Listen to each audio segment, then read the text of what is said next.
اگر آج کے وقت میں بھی کوئی یہ کہہ رہا ہے آپ سے کہ آپ میرے پاس آئیں، میں آپ کو شفا دوں گا، یا جو صورتیں قرآن میں ہیں اس کے علاوہ وہ کچھ اور پڑھتا ہے اور کہتا ہے کہ میں شفا دوں گا، تو وہ ایکچولی اللہ تعالیٰ کا نافرمان بندہ ہے۔ یہ جو جھاڑ پھونک کرنے والے بھی ہوتے ہیں نا، تعویذ، یہ سب شرک کی عمل ہے، حالانکہ وہ اللہ تعالیٰ کا نام ہی لے رہے ہوتے ہیں، وہ بھی نماز پڑھ رہے ہوتے ہیں، تو بہت آسانی سے ہم دھوکے میں آ جاتے ہیں۔ لیکن جیسے کہ ہم نے سورہ آل عمران میں شاید پڑھا ہو کہ جہاں پر اللہ تعالیٰ عیسیٰ علیہ السلام سے بھی سوال کر رہے ہوتے ہیں کہ کیا تم نے ان سے کہا کہ کہ وہ تمہاری یا تمہاری والدہ کی عبادت کریں، تو عیسیٰ علیہ السلام جسے کہتے ہیں کہ میں ایسا کیسے کر سکتا ہوں، یعنی کہ وہاں پر کچھ الفاظ ہیں، مجھے ایگزیکٹلی اب یاد نہیں آ رہے، کہ تو بہتر جانتا ہے کہ میں ایسا نہیں کہہ سکتا، کیونکہ عیسیٰ علیہ السلام کو معلوم ہے کہ صرف اللہ ہی معبود ہے، تو اس کے علاوہ کوئی بھی اگر اپنی طرف دعوت دیتا ہے کہ آپ مجھ سے مانگے، یا میں اختیار رکھتا ہوں کہ آپ کو اولاد دے دوں، یا کچھ اور وہ ٹرکس اینڈ یہ یوز کر رہا ہے، تو وہ اللہ تعالیٰ کا نافرمان بندہ ہے۔ تو ایک طرح سے ہمیں ریئلائز کروایا جا رہا ہے کہ جو اللہ تعالیٰ کی نافرمانی کر رہا ہے وہ تو ویسے اللہ تعالیٰ کی لعنت کا حقدار ہے، اللہ تعالیٰ کی رحمت سے دور ہے، ویسے ہی اللہ تعالیٰ کی اب گرفت میں آنے والا ہے۔ اب ہم کہاں بھٹکے اور گمراہ ہوئے چلے جا رہے ہیں؟ جو رب بغیر مانگے ساری کائنات کو بنا دیا ہمارے لیے، تو کیا مانگنے پر اللہ تعالیٰ ہمیں وہ نہیں دے گا جس کی ہم حاجت رکھتے ہیں، یا جس کے لیے ہم شرک یا کفر کی طرف چلے جا رہے ہیں؟ تو یہ ہمارے لیے بار بار ایک غور و فکر کرنے کے لیے، تدبر کرنے کے لیے یہ آیتیں اللہ تعالیٰ بار بار اس میں قرآن میں آتی ہیں، جہاں پر اللہ تعالیٰ بار بار اپنی قدرت، اپنی عظمت اور اپنے اختیارات کا ہمیں احساس دلاتا ہے کہ میں تمہارا رب ہوں، جس نے تمہیں بھی پیدا کیا، یہ ساری دنیا کو بھی پیدا کیا۔ تو میرے لیے کیا مشکل ہے کہ میں تمہارے جو خوف ہیں، غم ہیں، ان کو میں دور کرنے کے لیے میرے لیے کیا مشکل ہے؟ تو تم اپنے خواہشات کے پیچھے اس طرح سے چلے جا رہے ہو کہ تم میری ہی نافرمانی کر رہے ہو۔ تو یہ ہمارے لیے جو ہے غور و فکر کرنے کا لمحہ ہے کہ ہم دیکھیں کہ ہم کدھر جا رہے ہیں۔ تو یہاں پر اللہ تعالیٰ فرماتے ہیں اللہ الہ الخلق والامر، یاد رکھ اللہ یعنی کہ یہ ون ورڈ ہے، اللہ، سنو یا یاد رکھو، یعنی کہ ایک اٹینشن لے رہا ہوتا ہے، اٹینشن پلیز جیسے ہم کہتے ہیں نا، کہ سنو، غور سے سنو،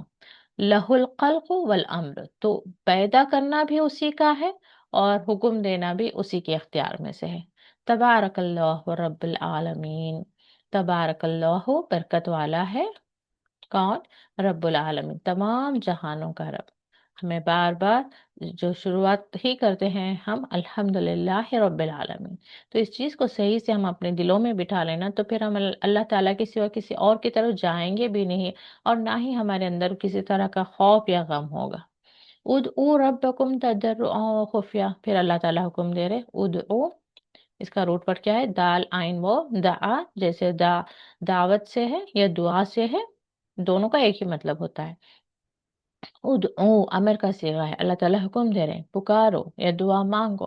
ربکم اپنے رب کو، تضرعا گڑ گڑا کر، وہ خفیہ آہستہ، انہ لا یحب المعتدین، بے شک وہ نہیں پسند کرتا یا نہیں دوست رکھتا معتدین، حد سے گزرنے والوں کو۔ تو دیکھو تمہارا رب میں ہوں، تمہیں جو کچھ چاہیے اس کے لیے تم میرے پاس آؤ، مجھ سے دعائیں مانگو۔ کیسی دعائیں مانگو؟ دعائیں مانگنے کا بھی طریقہ اللہ تعالیٰ سکھا رہے ہیں، انہیں کے بس چلتے پھرتے آپ نے کہہ دیا اللہ مجھے دے دے، اور پھر کہتے پھریں کہ اللہ نے نہیں دیا، نہیں دیا، آج نہیں دیا تو کل اللہ کو پکاریں، کل نہیں دیا پرسوں پکاریں، صبح میں پکاریں، دوپہر میں پکاریں، رات میں پکاریں، تہجد میں پکاریں، سجدوں میں پکاریں، گڑ گڑا کر پکاریں، رو رو کر پکاریں، لیکن جب تک اللہ دے نہیں دیتا ہمیں اللہ کو ہی منانا ہے۔ اللہ کے پاس ہمیں لگ رہا ہے کہ اب میری دعائیں قبول ہوتی نہیں، تو نہ اس کا در چھوڑ کر ہٹ کر ہمیں جانا ہے، نہ کسی اور کے در پر جانا ہے، کیونکہ اللہ تعالیٰ اگر آپ کو نہیں دے رہا ہے تو کہیں نہ کہیں اللہ تعالیٰ کو آپ کا وہ مانگنا بہت اچھا لگ رہا ہے، آپ انہیں مانگتے ہوئے اچھے لگ رہے ہیں۔ کبھی ہم چھوٹے بچوں کے ہی بارے میں سوچے، تصور میں لے کر آئیں کہ بچوں کا جو ایکشن ہمیں اچھا لگتا ہے، چاہے ان کا رونا ہی کیوں نہ ہو، ہم کوشش کریں گے کہ تھوڑا انہیں رلائیں، پھر ان کا وہ رونا ہم دیکھیں۔ آئی مین اگرچہ ہمیں اچھا لگ رہا ہے، تو کسی بچے کا ہنسنا اچھا لگ رہا ہے تو ہم بار بار اس کو جو ہے ہنسانے کی کوشش کریں گے، پھر اس کے ہنستے ہوئے دیکھ کر ہم خوش ہوتے رہیں گے۔ تو ایسے کسی بچے کا رونا اچھا لگتا ہے تو اس کو ہم رلانے کی جو ہے کوشش کرتے رہیں گے، یعنی کہ اس کا وہ چہرہ دیکھنے کے لیے، یعنی کہ پریکٹیکلی میں نے خود کیا ہے میرا جو پہلا بیبی تھا اس کو اتنا وہ ایک طرح سے سویٹ ایکسپریشن دیتا تھا رونے کے لیے، یعنی کہ وہ کھیل رہا ہوتا پیچھے سے کوئی اس کو تھوڑا ہلکا سا ہاتھ بھی لگا دینا تو اسے لگتا تھا کہ کسی نے اس کو مارا ہے، تو اچانک سے بس چہرہ بناتا، روتا نہیں تھا بس چہرہ بناتا، اس کا چہرہ بنتا دیکھنا مجھے اتنا اچھا لگتا تھا، تو میں بار بار ٹرائی کرتی کہ پیچھے سے ایک لگاؤ پھر وہ چہرہ بنا کے مجھے دیکھتا تو میں جسٹ پریکٹیکلی کہہ رہی یعنی کہ لاجیکلی کہہ رہی ہوں کہ اللہ تعالیٰ اگرچہ کسی کو کچھ نہیں دے رہا ہے تو وہ اللہ تعالیٰ چاہ رہا ہے کہ میرا بندہ یوں ہی میرے در پر رہے، یوں ہی میرے پاس رہے، یہ مجھے یوں ہی پکارتا رہے، مجھے اس کا پکارنا اچھا لگ رہا ہے۔ تو آپ نا امید نہ ہو، اللہ تعالیٰ سے بدظن نہ ہو، بدگمان نہ ہو کہ یہ اللہ تعالیٰ میں گنہگار ہوں یا میں فاسق ہوں یا میری دعائیں سنتا ہی نہیں، نہیں، اللہ تعالیٰ کو آپ کا پکارنا بہت پسند آ رہا ہے، تو اللہ تعالیٰ چاہتا نہیں کہ آپ وہاں سے جائیں، تو اللہ تعالیٰ آپ کو دیکھ رہا ہے، آپ کو سن رہا ہے، آپ جو مانگ رہے ہیں اس سے زیادہ کوئی اہم چیز ہے جس کو اللہ تعالیٰ دینے کے لیے طے کر لیا ہے، یا آپ کی طرف آنے والا کوئی شر ہو سکتا ہے، یا آپ کے لیے کوئی اس سے بہتر کوئی خیر ہو سکتی ہے، یا آخرت میں آپ کے لیے بہتر مقام، بہتر بلند درجے کا اللہ تعالیٰ نے فیصلہ کیا ہوا ہے۔ تو اللہ تعالیٰ جو ہے آپ کی ایک آنسو کو بھی ضائع نہیں کر رہا ہے، آپ کے ایک دعا کو بھی ضائع نہیں کر رہا ہے، بس اس کی پلاننگ الگ ہے، آپ جو مانگ رہے ہیں اس سے بھی بڑھ کر اللہ تعالیٰ کی پلاننگ آپ کے لیے بہترین ہے۔ یہ ہمارا اللہ تعالیٰ کے معاملے میں گمان ہونا چاہیے۔ ہاں، ہمارے لیے کبھی کسی آزمائش سے گزرنا مشکل ہوتا ہے، لیکن اس کے لیے بھی اللہ تعالیٰ سے ہی صبر مانگے کہ اللہ تعالیٰ میری دعا قبول نہیں ہو رہی ہے لیکن مجھے تکلیف بہت ہو رہی ہے، تو میری اس تکلیف کو آسان کر دے۔ پھر بندہ پازیٹیو رہے کہ ہاں اللہ تعالیٰ میرے لیے بہتر فیصلہ کر رہا ہے، تو پھر آبویسلی اس تکلیف سے یعنی اس آزمائش سے گزرنا اس کے لیے آسان ہو جائے گا۔ آپ جو پہلے سے ہی طے کر کے بیٹھے کہ مجھے بس آ، یہ یعنی کہ اللہ تعالیٰ کے معاملے میں یہ گمان نہیں ہے اس کا کہ اللہ تعالیٰ میرے لیے کچھ بہتر کرنا چاہتا ہے اور نیگیٹو سوچتا رہے کہ بس اللہ تعالیٰ سن نہیں رہا ہے، اللہ تعالیٰ کو مجھ پر رحم نہیں آ رہا، میں ہی گنہگار ہوں، مجھے دعائیں مانگنا نہیں آ رہا، یا میری دعائیں قبول نہیں ہو رہی، یا میری نمازیں قبول نہیں ہو رہی، یعنی کہ نیگیٹو سوچتا رہے گا، اندر وسوسے شیطان اور بڑھاتا رہے گا، تو اس وقت جو ہے انسان تکلیف میں رہے گا۔ لیکن جب انسان پازیٹیو سوچے گا، اور اس میں کوئی سوچنے والی بات نہیں، حقیقت بات ہی یہی ہے کہ اللہ تعالیٰ کبھی اپنے بندے کی کسی آواز کو، کسی دعا کو وہ رد نہیں کرتا یا انسنی نہیں کرتا، وہ ضرور سن رہا ہوتا ہے اور وہ ضرور پلاننگ کر رہا ہوتا ہے۔ تو پھر بندے کے اندر جو ہے وہ جو غم کا سیلاب امڑ رہا ہوتا ہے وہ تھم جاتا ہے، اور اللہ تعالیٰ بہت جلد ہی اس کی وہ خوشیاں بھی اللہ تعالیٰ اسے عطا فرمائے گا۔ پھر وہ وقت ضرور آئے گا جہاں پر بیٹھ کر بار بار بندہ یاد کرے گا کہ ہاں اللہ تعالیٰ نے میرے یقین کو سچ کر دیا، مجھے یقین تھا کہ میرے رب کی مدد مجھے آئے گی تو بے شک آ گئی۔ ایک وقت وہ بھی آئے گا جب بندہ جو ہے شکر ادا کر رہا ہوگا۔ بس جو یہ آزمائش کی گھڑی ہوتی ہے اس میں صبر سے چلے جائیں، اس میں کفر کرنے یا شرک کرنے کی جو ہے ہم گستاخی یا بڑا گناہ جو ہے اس سے ہمیں بچنا چاہیے۔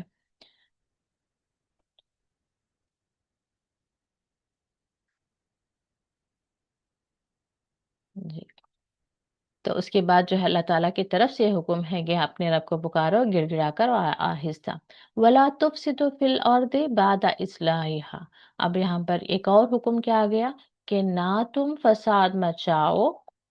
فی الارض، زمین میں، بعد اصلاحها، اس کے اصلاح کے بعد، کس کے اصلاح کے بعد؟ زمین کے، وَادْعُوهُ خَوْفًا وَطَمَعًا۔ اگین ایک بار پھر اللہ تعالیٰ یہی فرما رہے ہیں کہ پکارو اسے خوف سے اور امید سے۔ ایک مومن کی نشانی کیا ہے؟ اسے اپنے گناہوں کا بھی خوف ہوتا ہے، اللہ کی پکڑ کا بھی خوف ہوتا ہے، عذاب کا بھی خوف ہوتا ہے، مگر ایٹ دا سیم ٹائم اللہ تعالیٰ سے امید بھی ہوتی ہے کہ اللہ تعالیٰ مغفرت کرنے والا ہے، اللہ تعالیٰ بخشش کرنے والا ہے، اللہ تعالیٰ ہماری دعاؤں کو قبول کرنے والا ہے۔ تو دونوں کو ساتھ لے کر چلنے والا ہی مومن ہوتا ہے۔ جیسے کہ ہم جسٹ ایک یونس علیہ السلام کی دعا کو ہی دیکھ لیں، کہ اس میں